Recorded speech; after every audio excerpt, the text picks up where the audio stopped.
भारतीय रेलवे की तरह भारत में रेल म्यूजियम्स का भी अपना एक इतिहास है, जो रेलवे की यादों को आज तक संजोए हुए है। वर्ष 1962 में रेल के प्रति अति उत्साही माइकल ग्राहम साटो की सलाह पर दिल्ली में रेल संग्रहालय स्थापित करने की रूपरेखा तैयार की गई और 7 अक्टूबर 1971 को नई दिल्ली के चाणक्यपुरी में रेल संग्रहालय की आधारशिला रखी गई।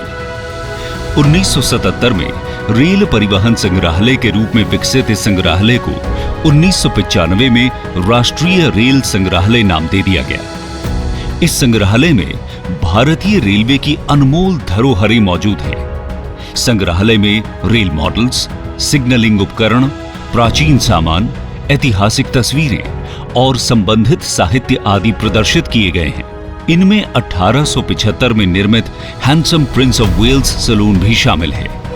भारत के पूर्व राष्ट्रपतियों के इस्तेमाल में आने वाले रेल कोचेस भी अब म्यूजियम की शोभा बढ़ा रहे हैं। ऐसा ही पुराना रेलवे संग्रहालय है रेवाड़ी रेलवे हेरिटेज म्यूजियम। 1893 में हरियाणा के रेवाड़ी शहर में स्थापित किया गया यह संग्रहालय भारत में एकमात्र भाप लोकोमोटिव शेड है।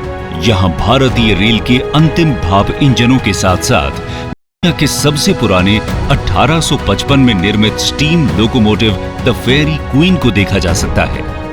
इसके अलावा 1979 में स्थापित पुराने इंजनों का आउटडोर प्रदर्शनी स्थल मैसूर रेलवे संग्रहालय, पुणे के एंडोवेन इलाके में स्थित जोशी का छोटा रेल संग्रहालय भी भारतीय रेल की विरासतों को संजोए हुए है। इसी कड़ी में अब 2002 में इंटीग्रल कोच फैक्ट्री चेन्नई के फर्निशिंग डिवीजन में बनाया गया रेल संग्रहालय भी जुड़ गया है, जहां ब्रिटिश काल के इंजन रखे गए हैं।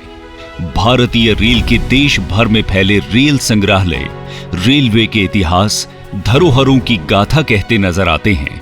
ये संग्रहालय देश की युवा पीढ़ी सहित दुनिया भर को भारतीय रेल के स्वर्णिम सफर से परिचित करा रहे हैं। सिर्फ परिवहन नहीं, इतिहास और परिवर्तनों की समृद्ध विरासत। भारतीय रेल।